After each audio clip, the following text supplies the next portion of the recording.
Dalam kejadian 6.30 petang semalam itu, suspek dikatakan mengamuk selepas hasratnya untuk menjual rumah yang diduduki mereka sekeluarga tidak dipersetujui kakak. Siasatan awal mendapati kejadian berlaku di ruang tamu rumah ketika mangsa baru pulang daripada kerja. Siasatan polis mendapati suspek bertindak demikian kerana tidak berpuas hati dengan pemilikan rumah yang diduduki oleh si mati bersama keluarganya. Kes bunuh, buang darah daging sendiri, sanggup jadi anak derhaka antara punca perebutan harta. Terdapat lebih 400,000 paparan berkisar perebutan harta di laman sesawang. Ini menunjukkan ia menjadi masalah yang serius dalam kalangan masyarakat. Terdahulu, satu perkongsian di mana pergaduhan tercetus di hadapan kubur seorang ibu akibat perebutan harta antara adik-beradik. Sebanyak 60 bilion ringgit harta pusaka umat Islam tidak dituntut.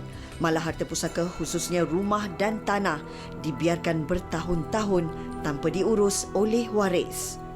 Masalah ini acap kali terjadi disebabkan sikap kita yang sambil lewa dalam pengurusan harta sebelum meninggal dan juga waris kurang pengetahuan tentang pengurusan harta si mati. Justru, sejauh manakah kita perlu memahami tentang pengurusan harta pusaka? Daripada laporan yang telah pun disediakan itu tadi, jelas dapat kita lihat ada macam-macam isu sebenarnya yang boleh dikaitkan tentang pengurusan harta pusaka ini. Ada yang sanggup bergaduh, berbunuhan demi semata-mata untuk berebut harta. Ada juga dalam kalangan mereka yang tak tahu ke mana untuk pergi sehingga kan ada lebih 60 bilion harta pusaka yang tidak dituntut. Ini sebenarnya merujuk kepada peranan kita sebagai individu, orang sekeliling dan juga ahli masyarakat untuk celik dan mengetahui tentang bagaimana cara untuk kita membuat pengurusan harta diri kita dan juga ahli keluarga kita yang mungkin memerlukan bantuan kita. Bagaimana cara untuk menguruskan siapa yang harus diagihkan, dan ini yang akan terus kita bincangkan bersama tetamu kita. Dan bersama kita di studio pada hari ini ialah Datuk Seri Amli Embong, iaitu Suri Peguam. Khabar Datuk Seri? Alhamdulillah sihat, terima kasih. Dan kita juga ada Encik Azrin Sabirin, iaitu penasihat Hans Legacy Resources. Apa khabar? Sihat, Alhamdulillah. Sihat kedua-duanya. Dan pastinya mungkin ada juga yang ambil indah, ambil tak indah, kan tak pandang tak ambil berat. Tetapi ada juga yang nak tahu tapi tak tahu bagaimana cara-cara dia untuk membuat permohonan harta pusaka ini. Dan mungkin mereka nak tahu apa langkah pertama apabila bapa meninggal dunia, apa yang perlu mereka lakukan? Okey, bismillahirrahmanirrahim. Bagi menjawab soalan itu, saya percaya bahawa bila mana berlaku kematian pada orang Islam, atau terutamanya pada orang Islam, perkara pertama yang perlu dibuat ialah kita perlu membayar hutang si mati. Selesaikan hutang. Itu, selesaikan hutang si mati. Kadang-kadang hutang ni ada hutang yang berbentuk jelas. Maknanya si mati ada berhutang dengan sesiapa. Dan ada ketikanya mungkin dalam bentuk harta sepencarian. Kan? Dalam bentuk harta sepencarian. Selain daripada itu, pengurusan jenazahnya. Kan? Kos pengurusan jenazahnya. Dan yang ketiga barulah difaraidkan. Dibahagikan harta pusaka tu. Jadi orang yang paling layak untuk, kalau macam kita kata kalau orang awam yang tak ada pengetahuan, seeloknya berjumpa dengan peguam lah. Datuk, sebelum kita pergi menjurus kepada siapa yang layak, siapa yang harus menguruskan ini semua, mungkin kita boleh kongsikan kepada penonton kita perjelaskan. Nampak mudah sebutannya harta, tapi sejauh mana kita faham apakah yang dikategorikan sebagai harta tu? Bahagian mana yang ini harta, yang ini aset, yang ini liability, yang ini tak perlu dibahagikan? Apa yang kita perlu tahu? Datuk atau Cik Azrin? Datuk, silakan. Okey. Kalau sebab tu saya sebut tadi tu, yang pertama kena bayar hutang si mati. So hutang tu adalah liability, liability si mati. Jangan kebanyakan masyarakat bila dia ingat bila ayah dia meninggal, dia fokuskan berapa bahagian dia akan dapat dari harta pusaka. Sedangkan dia tak fokus kepada apa hutang si mati, pengurusan jenazahnya macam mana, kan. Lepas itu barulah pembahagian. Dan pembahagian ni sebenarnya tak perlu bergaduh. Pasal dalam Quran dah ada dah. Kan dalam surah An-Nisa ayat 11 ayat 12 dah ada siapa yang dapat bahagiannya berapa bahagian, kan dah jelas. Jadi tak perlu kepada pergaduhan. Itu pembahagian, Datuk. Tapi Cik Azrin, dari segi harta, apa yang dikategorikan sebagai harta? Rumah, kereta, simpanan, pelaburan. Bagaimana kita nak tahu kategori-kategori itu dikategorikan sebagai harta? Okey, Assalamualaikum warahmatullahi wabarakatuh. Sebenarnya kategori harta ni ada dua. Secara umumnya ada dua. Satu harta cair dan satu harta tetap. ataupun harta tak alih dan harta alih. Harta alih ni ialah liquid asset kita. Kita punya simpanan, tabung haji, ASB, takaful, akaun dan sekarang ni ada banyak macam-macam jenis pelaburan emas dan sebagainya. Ini semua termasuk kenderaan. Kalau orang perempuan barang kemas, ini semua dipanggil sebagai harta alih. Harta cair. Dan harta tetap, of course, hartanah lah. Apa saja yang ada atas tanah tu, hartanah, tanah dan rumah. Dia tak boleh diubah. Yes, itu harta harta tetap, harta tak alih. Jadi dari sudut pengurusan sebenarnya ada beberapa isu yang kita kena highlightkan. Yang pertama ialah nilai keseluruhan harta. Sebab di peringkat pengurusan sama ada di pusaka kecil, di mahkamah tinggi, nilai harta tu adalah benchmark dia. Sebab apa? Sebab kalau kita tengok dari sudut perundangan sekarang, nilai harta 2 juta. 2 juta ke bawah dipanggil sebagai pusaka kecil, 2 juta ke atas dipanggil sebagai pusaka besar. Bila pusaka kecil, bidang kuasa dia jatuh pada sama ada amanah raya ataupun pejabat pusaka kecil. Dan jika pusaka besar, kena pergi ke mahkamah tinggi lah. Dan bila pergi mahkamah tinggi ni, of course kita perlukan perkhidmatan peguam lah untuk pergi ke mahkamah tinggi. Jadi yang menjadi isu paling besar hari ini ialah kerana kurangnya kesedaran di kalangan pemilik harta tentang nak buat senarai harta dan hutang dia. Kenapa? Sebab bila berlaku kematian, waris clueless. Clueless tak tahu berapa banyak harta arwah, berapa banyak hutang arwah. Belum lagi harta luar negara. Dan ada juga isu yang sorok waris. Yang mana waris dia patut anak ada 5 tapi disebabkan dia buang seorang anak, dia declare dia ada 4 orang aja. Sedangkan hak dalam faraid ada walaupun dia buang anak tu. Jadi isu ini sebenarnya yang menjurus kepada nilai 60 bilion harta pusaka tak dituntut. Sebab waris sendiri pun tak tahu dari sudut pengurusan mana nak tuju dan how to start. Betul. Saya kira ini antara masalah yang dialami dalam kalangan masyarakat kita, Hawa. Dan bukan sahaja kategori-kategori harta yang perlu diketahui seperti yang Encik katakan tadi, kategori-kategori waris pun perlu diketahui sebab kalau kita tengok memang ada pertelingkahan mungkin disebabkan seperti yang Encik Azrin katakan tadi, urus yang tersorok. Macam mana tu, Datuk? Itulah yang paling penting ialah satu, kita kena kenal pasti apa harta peninggalan si mati yang dinamakan sebagai harta pusaka, kan? Sebab kadang-kadang harta si mati ada yang telah dihibahkan, kan? Ada yang telah dihibahkan. Jadi itu pun kita nak kena identify lah, kan? Lepas itu kita juga nak kena tahu siapa waris sebenar. Adakah anak angkat layak untuk mendapat bahagian contohnya, kan? Jadi memang tak dinafikan ada kes yang saya kendalikan pun ada yang waris dipinggirkan. Sengaja dipinggirkan padahal dia berhak, dia waris. Bukan favourite. Bukan favourite, kan. Sedangkan kalau kita ikut hukumnya, Nabi dah pesan, Nabi kata orang yang tak layak ialah pembunuh kepada ibu ataupun bapa dia. Dia tak layak kepada harta pusaka ibu ataupun bapa dia kalau dia yang membunuh, kan. La yarisul qatil, Nabi dah pesan. Tapi kalau anak yang tak favourite, tak termasuk dalam kategori itu, maknanya dia pun entitled, dia pun berhak, kan? Dia pun berhak. Okey, bila saya balik semula pada soalan yang tadi itu, isu yang pertama, waris. Bila meninggal, kita sepatutnya dapatkan dulu surat kuasa mentadbir. Kalau perlu kepada kes tu dibawa ke mahkamah tinggi, civil.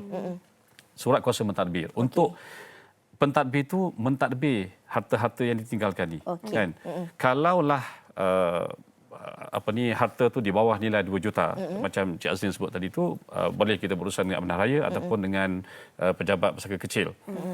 Tapi yang saya nampak kecenderungan masyarakat, dia lebih suka pergi ke mahkamah tinggi. Sebab senang, dia kata dengan mahkamah tinggi ni senang nak deal dengan mahkamah tinggi, kan. Jadi daripada situ bila dah dilantik pentadbir, maka pentadbirlah yang akan menguruskan pengurusan tu. Alright. Okay. Datuk jangan sambung lagi. Kita nak tahu siapa pentadbir yang boleh dilantik itu. Dan ini juga ada perkaitannya dengan soalan yang ditanya oleh penonton-penonton kami di luar sana tentang kemusykilan berkaitan topik kita pada hari ini. Kita saksikan.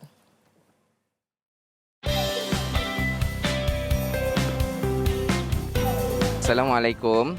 Saya nak tanya satu soalan. Semasa hayat ibu, dia ada memberitahu bahawa hartanya nanti perlu dibahagi sama rata termasuk kepada anak angkatnya. Namun hanya secara lisan dan bukannya secara wasiat. Jadi adakah ia dianggap sah atau pembahagian harta tetap perlu dibuat mengikut hukum faraid? Itu saja. Terima kasih. Saya ingin bertanyakan satu soalan. Jika saya tidak berkahwin, apabila saya sudah meninggal, siapa yang berhak ke atas harta saya memandangkan ibu bapa saya sudah tiada, tapi saya mempunyai abang dan kakak-kakak? Itu persoalan yang ditanya oleh penonton-penonton kita. Mungkin Cik Azrin boleh jawab dahulu soalan yang pertama.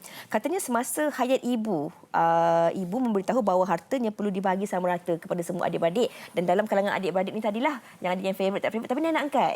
Kan? Ada anak angkat. Adakah perlu dibahagi sama rata mengikut apa yang telah pun dipesan oleh ibu, ataupun harus dibahagi mengikut faraid yang kita tahu bahawa anak angkat tiada haknya di situ? Macam mana ni? Okey, soalan tadi tu sebenarnya ada dua jawapan.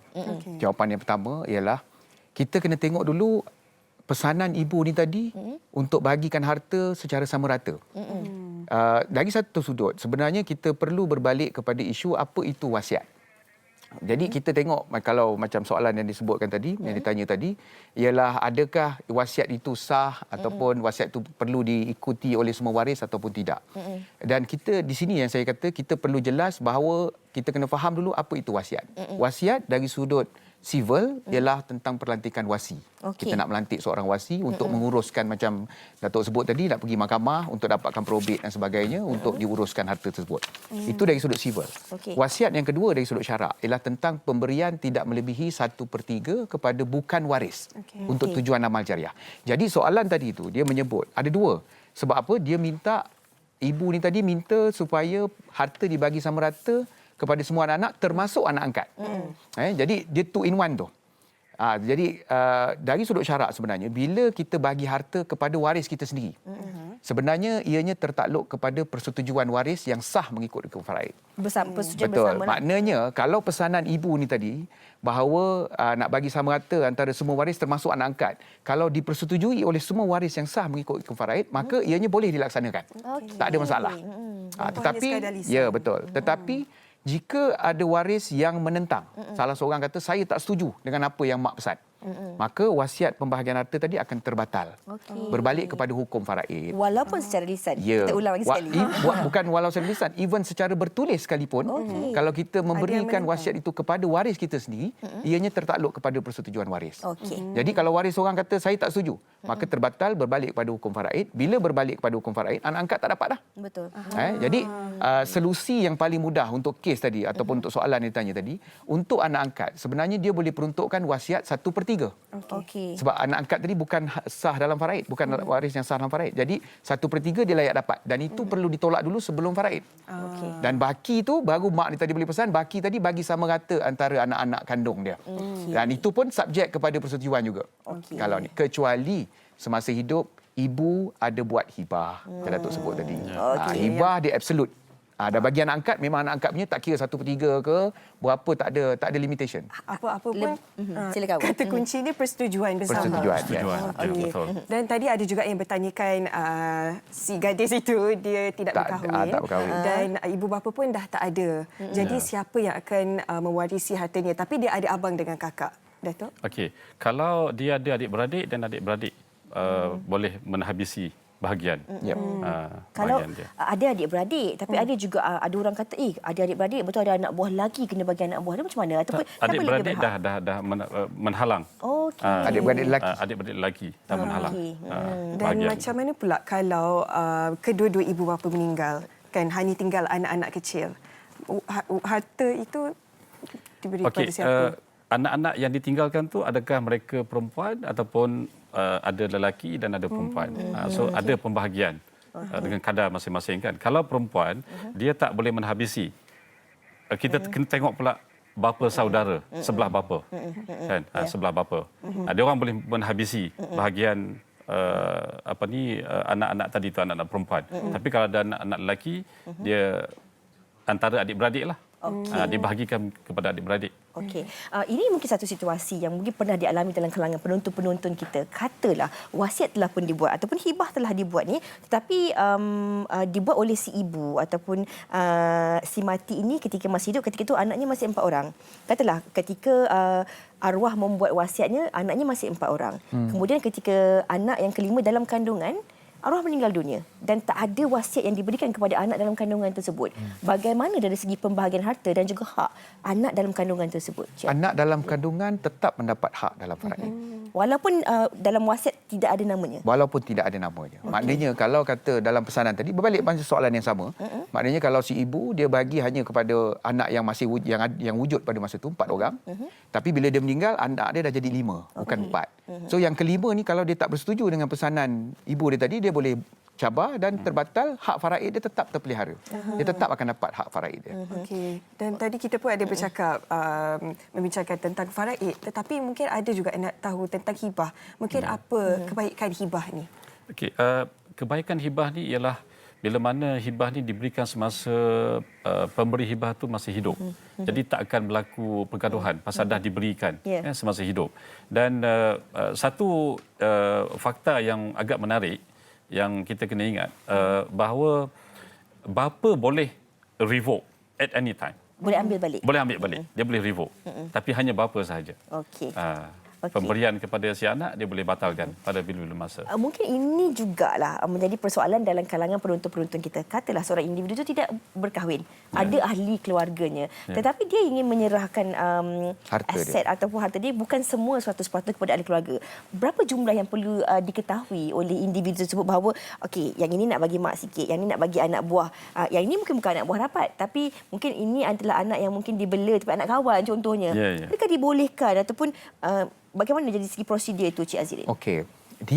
Kita kena tengok dua angle juga. Yang pertama, semasa pemberi harta masih hidup. Semasa pemberi harta masih hidup. Kita, macam contoh saya sendirilah, saya masih hidup, saya ada harta. Sebenarnya tidak ada sebarang limitasi ataupun tak ada sebarang had untuk saya nak bagikan harta saya itu kepada siapa yang saya nak.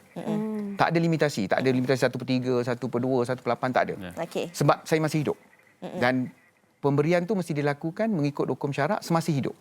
Itu yang Datuk sebut tadi pasal hibah tadi. Jadi tak ada limitasi, tak ada had. Tetapi jika macam Fiza sebut tadi, ada kata lepas mati saya nak mak dapat sikit, adik dapat sikit.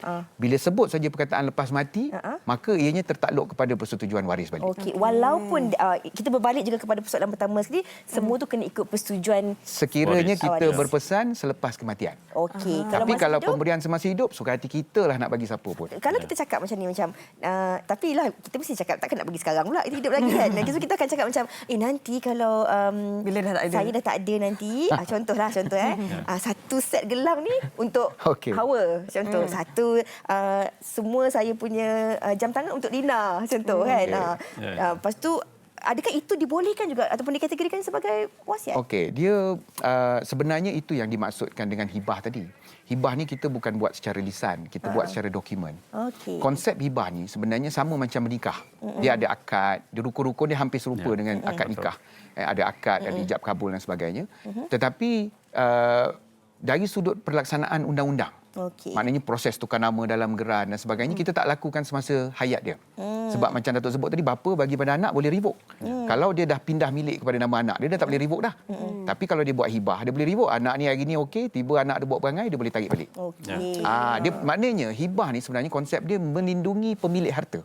Dia punya tu. Jadi suka hati dia nak bagi siapa masih hidup, dan bila berlaku kematian, baru dari sudut undang-undang, barulah penerima hibah tadi mendapat hak dari sudut undang-undang. Tapi dari sudut syarak, dia dah dapat masih hidup. Itu beza dia. Sama macam dia orang putih kata dia macam activate. Betul. Dari sudut syarak, bila ijab kabul sah. Macam menikah lah. Sijil nikah kita tak dapat lagi. Tapi dari sudut ijab kabul dia dah sah dah. Di long distance relationship lah. Ada tapi macam tak ada. nikah gantung lah. Nikah gantung. Okey. Lepas ni kita akan membincangkan mungkin mengenai permohonan pentadbiran harta pusaka. Tapi sekarang kita nak berehat dulu. Kembali selepas ini di Wanita Hari Ini.